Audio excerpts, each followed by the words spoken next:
Hello, everyone. It's Thursday evening. It's cocktails and content time. How are you doing? All good? How's the week been? I'm Tom Stanhope, and I will be sharing my knowledge around video content and video content marketing this evening for your hopeful delectation. I will be doing it with a cocktail. I will be going for something a little different tonight. I'm just going to go for a Moscow Mule. So, you know, we've got the Stolly here, got the ginger beer, got the limes, got the Angostura bitters. We're going to keep it simple. So, what are we going to talk about tonight? Well, it's one of these things. You start talking about it with a couple of people, and all of a sudden you find that you're gonna, you start answering questions about lives. I did a live about StreamYard. Oh, I haven't put my banners on, have I? So I better turn my content and cocktails. There we go. Let's put my little logo on. There we go. So I thought I'd dig into the idea of really what stops a lot of us doing lives. It's something that I get asked an awful lot about. People are very nervous about going live. And I was talking about it last week about some of the ways you can mitigate against that kind of stuff in a way that kind of will make your lives better. But there's a lot. Hello, Shah, how you doing? Thank you for tuning in. There's a lot of things that stop us even going live in the first place, and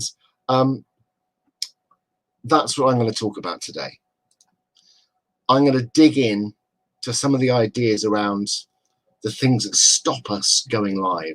But it's not really just going live, it's the things that stop us from getting in front of the camera in the first place, because that can be that kind of stuff can really get in the way of people who desperately want to be doing video content creation, or who want to be more visible, but just aren't finding that they have the confidence or the sort of, they don't feel comfortable enough doing it. So I'm going to dig into some of these ideas. But first, more importantly, right now at this moment, I'm going to mix myself a drink. So the Moscow Mule is, I won't be, for the purists here, I am not going to be serving my mule in a copper cup. That might disappoint some of you, I'm sorry, but that's just the way it is tonight. For your information, if you've not tuned in on a live with me using StreamYard before, I can see people, so I can bring up people's comments, but in the StreamYard function, I can't, unless you have given StreamYard permission to show your name, I can't do it. So, you know, if you're going to comment, just click on the kind of authorization button that's in the main body of the live kind of post. Whatever. I do know I know all the words. I know all the best words. I know all the best words. So first of all, a bit of ice in there. We're going to put a squeeze of lime in there. Double squeeze. I quite like it limey. There we go. Then we're going to put a measure of vodka in there. Going for some good Stolichenia. Now, I don't know if any of you have had the Chase vodka that's made by people who make Tyrrell's crisps. That's made in Herefordshire. That is excellent. That is truly excellent vodka. So I'm going to put a few dashes of Angostura bitters in there, and then just top it up with a bit of ginger beer. This is one of my favourites. I really like a Moscow Mule. In fact, there's hardly anyone I know who doesn't like a Moscow Mule. They're one of those sort of crowd pleasers that everybody will drink until they can't stand up. Let's just cut myself a little slice of lime. So how's your week been? Tell me how your week's been. Cheers. Oh, it's a spot, isn't it? Okay. So, what is it about getting in front of a camera that gets us all so worried? This is quite a big question. This is a big topic that a lot of people struggle with, because the amount of people I've spoken to over the years who say, hello, I think that's Joy, isn't it? Hello, Joy. So if you can see that. So if you give authorization to StreamYard, your face will appear. What is it that stops people getting in front of the camera? And there's a lot of reasons. Some people just kind of hate the thought of themselves being seen by other people. But there's actually some good science behind all of this. So what I'm going to do tonight is I'm going to go through some of the things I've been researching and finding out, because I'm putting together a sort of a keynote talk on this at the moment, because I'm doing Danny's speaker training course, Danny Wallace's speaker training course, and it's as part of that process, I've got to put together a sort of TED style talk. And so I thought, God, you know, this is such a fascinating topic. We can get very skilled, talented individuals who are used to operating in very high pressure situations, and you know, you turn a camera on and they turn into crazy people who can't string a sentence together. And this is not uncommon. You know, this is something that I see time and time again.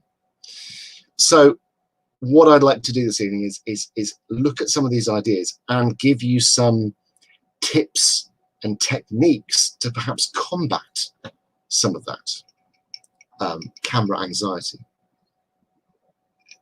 How does that sound? Does that sound good? So Shell, see, now this is it.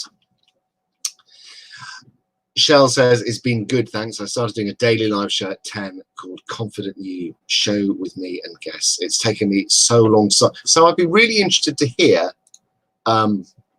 what it is that was kind of getting in the way of you starting. Bev, so good to hear. Yeah, so Danny's course is great. I don't think she'll be running it again until September, but yeah, I'd highly recommend, if you are interested in speaking publicly for your business or for whatever, or just being more visible. Danny's course is great. Anyway, so I'm getting away from the subject here. What is it that stops us getting in front of the camera? There's a few things, and I think a lot of them are rooted in our sense of self. They're rooted in our kind of self-confidence. They're rooted in, you know, things like, you know, a sense of imposter syndrome. But I'll start off by getting into the idea of confirmation bias.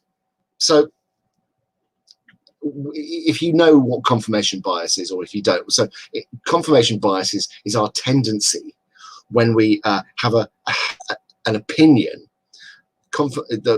often a strongly held opinion. Confirmation bias is where we go out and we will look for information that is going to corroborate that opinion. So if you are going in front of the camera thinking, you know, I'm rubbish in front of the camera, you've got this voice in your head that says, I'm going to be rubbish. I'm rubbish in front of the camera. When you get that footage, or when you start looking back at it, or when you're doing a live, even because you get that sort of live feedback, you will be seeing these things, and you'll be looking very, very harshly.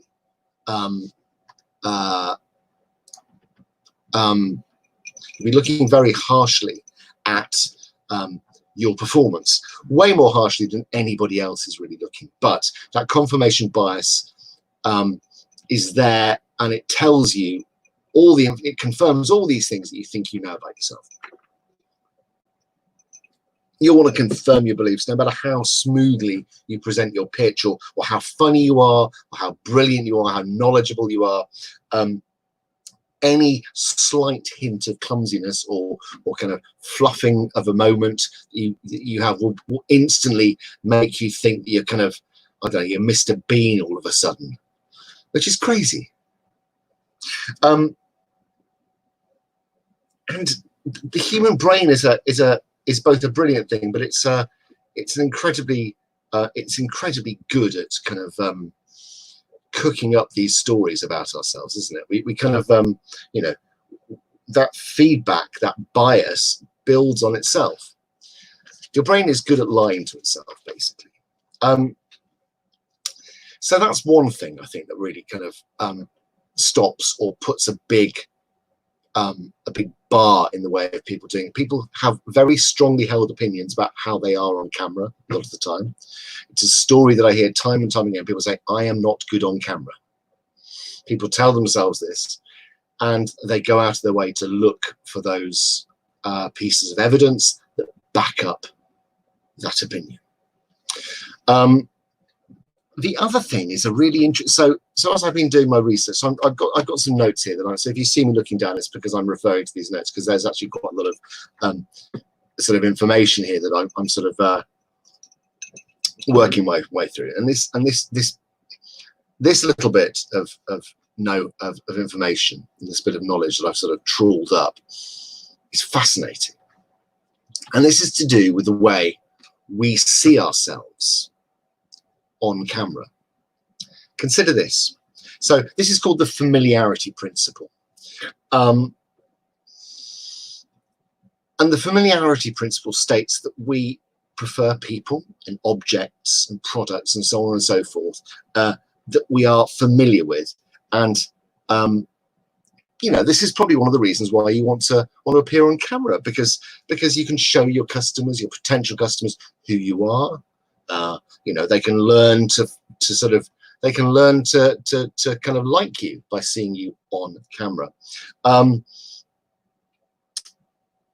it's a very good tool to build trust, but this familiarity principle can work against you. But you know, the underlying psychology of the familiarity principle, the mere exposure of that, it doesn't work for the face. It doesn't work for the face that you think you'd be most familiar with, yours. Because you'd think that because we see ourselves, you know, we look in the mirror every day. Surely we are very familiar, and we must be very, very comfortable at seeing ourselves on camera. And this is so think back to the first time you did video or done video recently, when you look at yourself on screen and you see yourself as other people see you.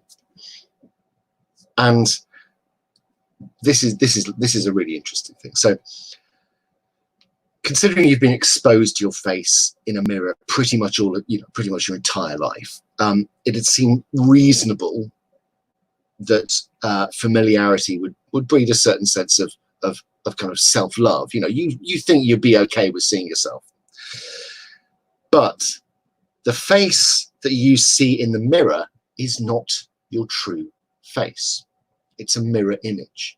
So when you look in a mirror, you are looking at a mirror image. And your face isn't symmetrical. None of our faces are symmetrical. You know, I've got a slight, you know, I'm slightly wonky. We're all slightly wonky. But so your reflection isn't the same as your true face that the rest of the world sees, and that you see when you're looking at recorded video. So you're used to seeing an image of your face that is not the same as the image of your face you see on the screen. Does that make sense? So this is based off some research done in the 1970s at the States, and they were showing, you know, they were exposing people to this kind of the different ways to see themselves, and it was reliably found that people much preferred their mirror image over their true image. Time and time again, the research backed this up massively. And the reverse, so when we see ourselves on screen, it's quite a visceral response, because you're seeing something that should be familiar, but is jarringly not familiar. You can recognize it, you know it's you, but it doesn't quite look right. On some level, you're looking at an image and it doesn't feel right. And that is fascinating, isn't it? I really love that. I'm just going to go back to Bev's comment. So Fear of trolls turning up. You hear so many. Yeah, you do. So we'll get to trolls in a bit because, you know, it's just dreadful. So Shell's saying, I was worried I'd run out of stuff to talk about. And for ages, I was so self-critical of how I was looking at the camera. And this is it. This is exactly what we're talking about here. We've got a it's a fascinating bit of research, this, because it is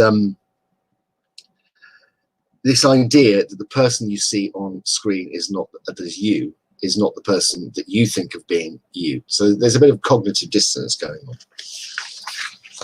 So what do you do about that? I mean, that's crazy, isn't it? You kind of, if you're in a position where you're looking on the screen and you're seeing something that you know is you, you're seeing someone that you know is you but doesn't feel right, that can be quite a disturbing thing to experience.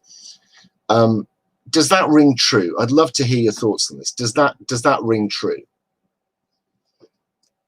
I'm going to have a sip whilst we think about that.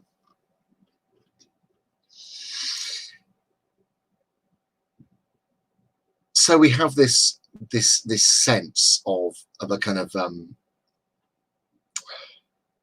something that stops us going live. So very often what happens is people will dabble with video. They'll jump in. They'll do a little bit of video. They'll do some lives, and they don't quite get used to the idea that the person they're seeing on the screen is them, and they don't get, more importantly, they don't get comfortable with it because they're not comfortable with the way they think they look on camera. What you got to remember is this is how everybody else sees you. This is how people see you all the time. So the kind of the one person who really can't judge this effectively is yourself. And that's quite a hard thing to grapple with. This is quite deep and powerful stuff to grapple with, because it's sort of, you know, our sense of self is kind of underpinned. Oh, sorry, I've just seen something. Mike Boss has just asked to join the group. I'm going to let him in. There we go, approved. Because Mike Boss, who's a member of this group, had fallen foul of Facebook. So he's in. Where was I? Something about faces. Yes, yeah. Okay. So we've got our kind of the weirdness of how we see ourselves. Mike Boss is the weirdness of how we see ourselves on camera compared to the sort of familiarity of seeing ourselves in the mirror. The other thing that I think stops people, that gets in the way, is talking to this kind of blank canvas. And it feels very unnatural talking to a sort of a blank piece of kit, because when we're talking on stage, or when we're talking to friends, or when we're talking or delivering training to a small room, the process of kind of presenting something is transactional. You get something back. When you talk to somebody, you're getting feedback, either in the way people are sitting, or the noises they're making, or the expressions on their faces. You're getting something back. But when you're talking to a camera, even when there are people in the room with you, you're still talking to the camera, and the camera doesn't give you anything back. So it's very easy. There's nothing to kind of bounce off. There's no feedback.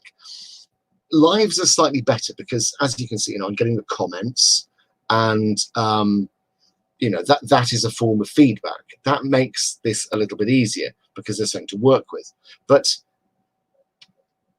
being able to overcome this kind of lack of kind of feedback is an important part of the process. And one little thing I like to do, and it's going to sound a bit weird, so just take a picture of your camera. Take a picture of the camera that you use, to make videos, and then print it out, take the picture. So obviously, you know, it would be take a picture of the view that you would have when you were presenting to it. Take a picture of that and put that up somewhere where you regularly are. So it could be your desk, and just get used to that view. Get used to looking at that view of the camera lens, or down the camera, or whatever it is, whatever that view is to the camera. Get familiar with it, because in getting familiar with it, you will be on the road to overcoming a fairly significant hurdle. And because talking straight to camera is difficult.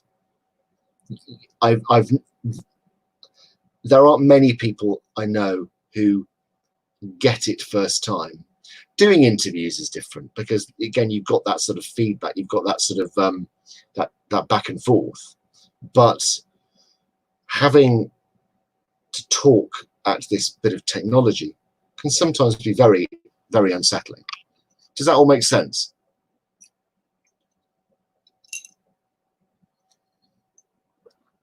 If there's any questions at all about, frankly, about anything to do with video, just chuck them in the comments, and I'll oh, Deborah's joined. Hello, Deborah. Hello, Nolene. How you doing? Got Lorna, Rob, Robert, Terry. Good turnout tonight. I'm very enjoying this. It's good to see. So thank you very much for joining me. It's great. The other thing to remember, I think, in this situation is that your brain is lying to you. As we were talking about, confirmation bias, the whole notion of this kind of oddity in terms of your reflection versus the image of that we see on the screen. You will cope better, I think, with this if you sort of frequently tell yourself that your brain is lying to you.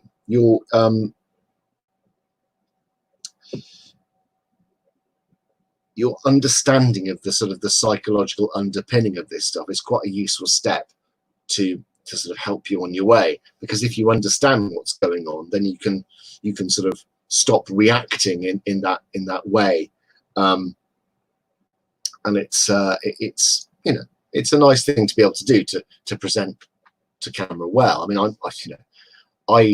I don't think I do it particularly fluently, but I feel comfortable about doing it. I think every time I do it, I improve a little bit, and I think that's all we can do. And practice is the big thing.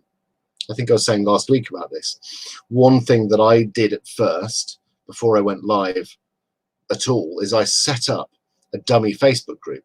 I just set up I think it's called something like Tom's Live group. It's just I set it up. I am the only member.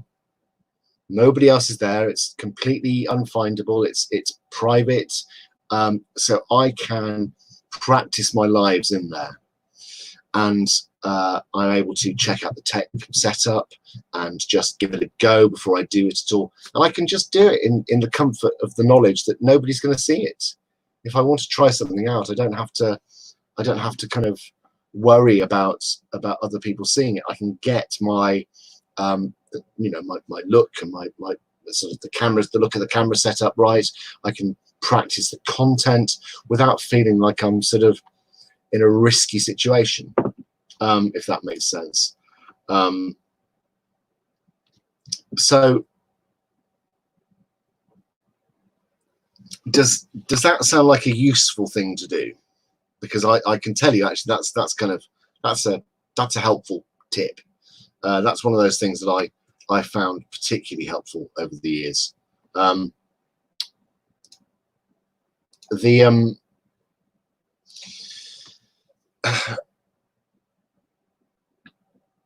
think the final thing to consider, and this is both the most important and one of the hardest things to do, is that people don't care.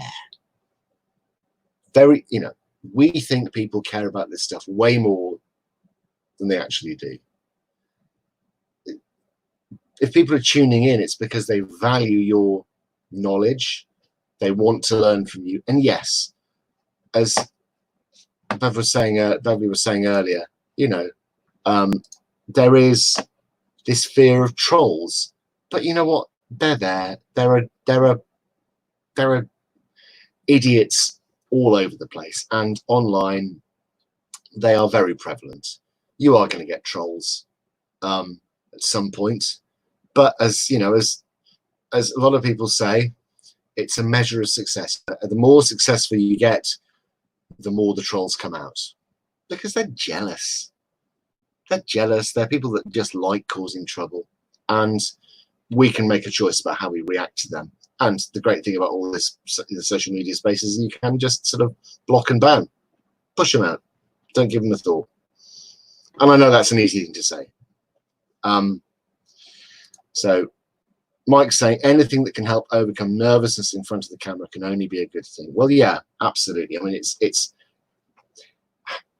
I was having this conversation with so I've recently started work on a project with a company called Airsys. I've been very lucky to have been brought in to work on some sort of global content for them, and we've been doing some research and analysis of competitors. And so we're looking at, you know, Airsys they're a big company, but they are not the biggest company in their space.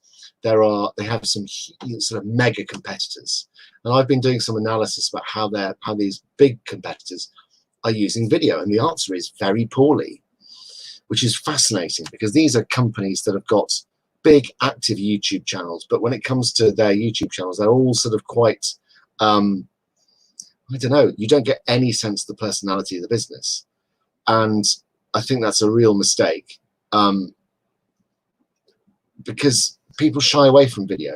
They shy away from putting themselves or their personality into their videos because they are worried what people will think. And what that presents to us all, if your competitors are not doing that, it's an opportunity. YouTube is great. YouTube is a space that is for business is largely uncontested. Look at your competitors on YouTube. You will often find if they are on YouTube, they are there in a piecemeal way. They are there in a way that is very kind of scattershot, and they're often there in a way that they are sort of hiding behind. They're hiding themselves away. And visibility is key, I think, certainly for speakers, trainers, experts, coaches. The kind of people that I love working with are the kind of people who sometimes can sort of talk themselves into hiding away a little bit.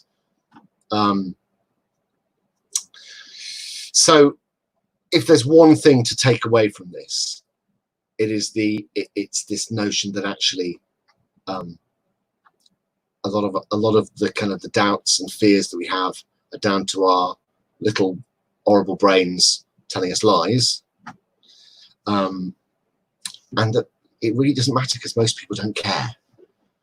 It's just, you know, it's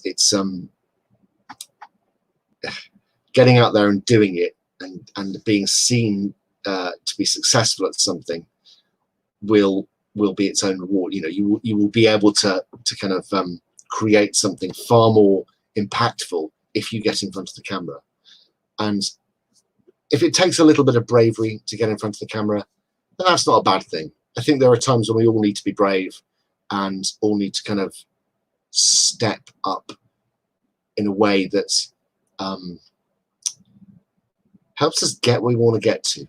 Because, you know, nothing, no one says doing video is easy. I think anyone who tells you video is easy is not giving you the entire picture, but it is worthwhile. And I will leave it at that. So I'm going to hang around for a little bit, and if there's any questions you'd like me to answer, I'm going to, whilst you have a think, I'm going to mix another one of these because they're very nice indeed. So how's the week been? How does the prospect of lockdown lifting feel? Is it a positive thing? Do we like the idea of it, or are we all sort of habituated to this new life of kind of being kind of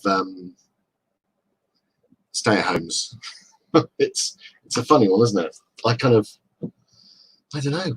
if I like it, but I've certainly got a lot done.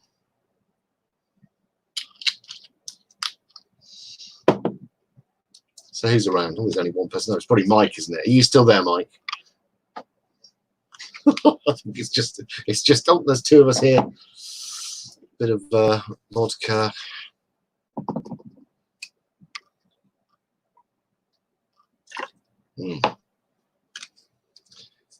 Yes, of course, Mike. Mike, do you want to if you can authorize StreamYard by just clicking on the authorization link in the main body of the post, I'll be able to bring your questions up on screen and show your charming face.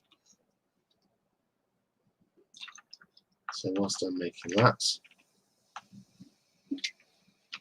because at the moment you are just Facebook user, and I know you're more than that. I know you're more than that. You're not just a Facebook user. Cheers.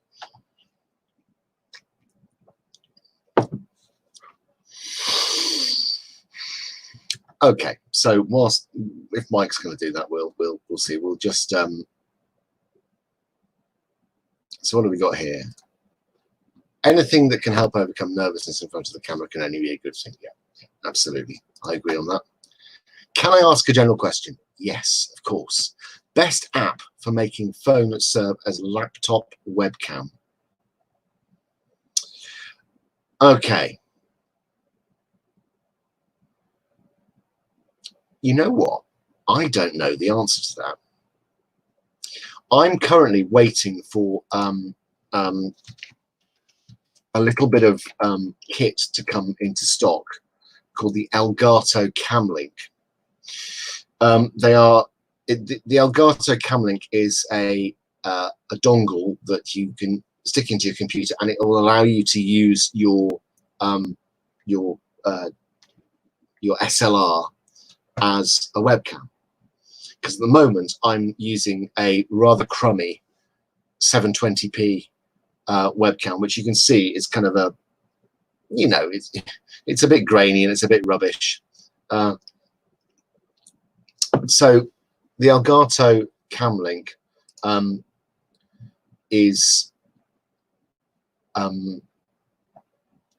it's just a, you know, it looks like a thumb drive. It's kind of a very sort of basic looking bit of kit, but actually it's it is incredibly useful. And I've been they're still not in stock. Ah, well, are they? Are they back in stock? So not yet, because these things are great, but obviously when lockdown hit and every man, woman and child on the planet wanted to all of a sudden start live streaming for work or for seeing family, these gadgets all basically sold out in days. So is there an app for making your phone serve as a laptop and webcam? The truthful answer is I just don't know, but I'm going to go out and I'm going to have a good look and see if there is something that does that. You've heard of an app? So Mike says, I heard of an app called IBCam, so you can use your phone to get better quality picture on Zoom instead of a laptop. Well, that's interesting, actually. I'll have to have a look into that because I've not heard of that. So live streaming is one of these things that I've kind of I've sort of, I guess I'm a late arrival to the live streaming game, but I really enjoy it. And as I'm waiting until all the kit that I've ordered arrives, because I'm setting up a rather kind of a bit more of a fancy setup here, so I can sort of go live in a slightly more good looking way. Obviously I can't do anything about this, but what I can do is change the tech. But I've not come across IBCam, so I will have to go and do a little bit of research on that. That's very interesting. So is it? Does it just kind of? I don't know. Does it just? I'm assuming it just allows you to use your phone as a webcam. I mean, if that's the case, then that sounds like quite a useful bit of kit. But I don't know how you know, whether it would mesh up with other things like StreamYard or for Facebook Lives. I don't know. Either way, it sounds interesting. I'll have to go and have a look, because that kind of sounds like a good bit of kit to have. I think I might wrap things up here. I've had a very enjoyable evening. I've sat and I've sipped a Moscow Mule, which is no bad thing, and we've chatted about live stream. I popped in the group earlier that I'm drawing together a checklist of things to do before you go live. So I've started making that particular downloadable, and I will. A number of people have already expressed an interest in it, but I will be sharing that that link to download it with the group fairly soon. Once I've kind of got it, I guess got it to my satisfaction, because it's something we get asked about an awful lot, and I'm kind of I'm keen to make something a bit more kind of useful for everybody. You know, if it's just a checklist that you can have by your computer that you can sort of go down, go, yep, done all that, off we go. It's the kind of thing I'd find useful. So I just assume that everyone's brain operates in the same weird and wonderful way that mine does, which I know isn't true, but you know, thank God for that. But there will be this checklist coming through. So, you know, it's going to be there if you want it. If you don't have to use it. So, as always, a big thank you for tuning in and showing up, and I look forward to chatting to you or answering any of your questions next week. So thank you very much. Cheers. That is Cocktails and Content. Over and out.